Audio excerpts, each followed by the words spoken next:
Good morning, everyone. It's Tuesday, August 21st, and I'm not saying this for sure, but I could be sitting next to the sexiest TV personality in San Diego.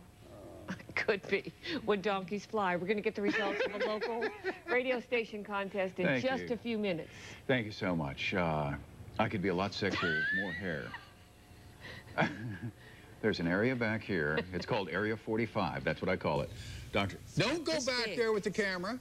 Dr. Mitchell Goldman's coming in. He's going to tell us about new treatments where we can grow some or get some put in. I gave you a chia pet. The KUSI. Oh, back to reality. Yeah.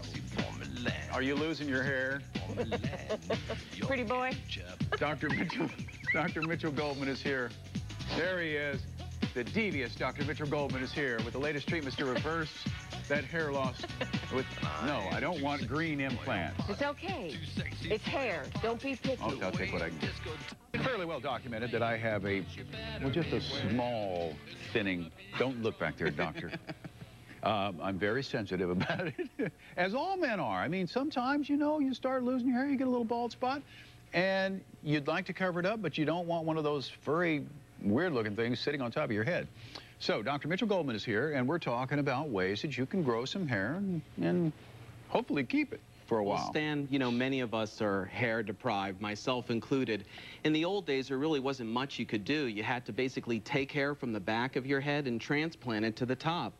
And the problem was you looked like a doll's head. Yeah. But now there's new ways of doing hair transplantation that's pretty safe and effective. Or you do that freaky comb-over thing, where the part's right above the ear and you pull it all the way over. Comb owners, no, you're not going to get sexy as San Diego for a comb owner. Now, these are not new products, but some people are afraid to use them because they don't understand them. So let's talk about Rogaine now. Well, Rogaine is the first product that was tested, and actually in my training at UCLA, we tested this product.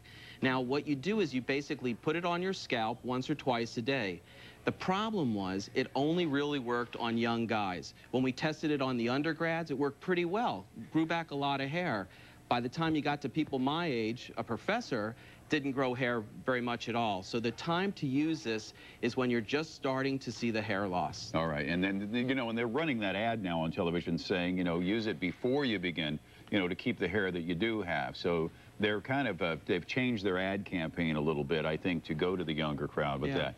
But now, it's so safe and effective, though, that there's almost no reason not to use it. Initially, it came out as a prescription. It was so safe and effective that then it became over-the-counter. Now, Propecia is taken orally. Right. This is a pill that actually is only for men, not for women. And you just take one pill a day. I almost think of it like a male vitamin. It works really well for your hair. We've actually have some visuals of actual patients that have taken the Propecia before, and the results are quite remarkable.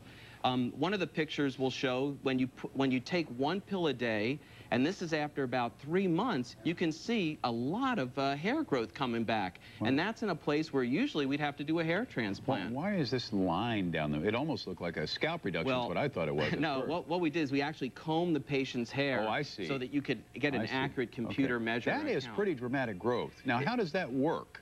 Well, Propecia actually blocks the hormone receptors in the hair follicles. This is another picture, well, it was almost another picture. There we go. That shows us what happens to your kind of hair. Yeah. Because most guys will actually lose hair in the back. And you can see after 3 months, it grows pretty well. Wow. So what it's doing is it's stopping the male hormone from only acting in the hair follicle, and it lets the hair follicles grow. Okay, now is there any type of drug interaction if you're taking any other prescription drugs, Propecia, is that going to be a problem?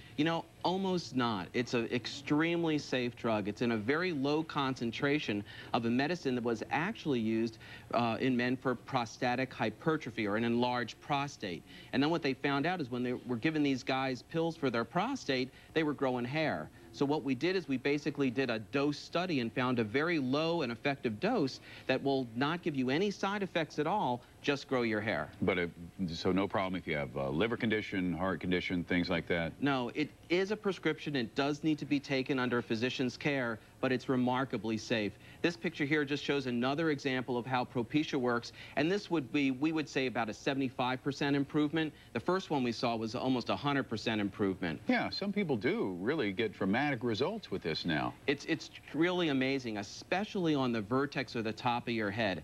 And then the very last picture we have shows basically, you know, a pretty fair result, not something that's absolutely incredible. And the reason I want to show various types of pictures is to show that it's not always going to give you back 100% of your hair, but it's going to grow a fair amount of hair for you. Genetics are pretty strong. I mean, really, the bottom line is. And real quickly, in lieu of this, they're doing some incredible hair transplantation techniques.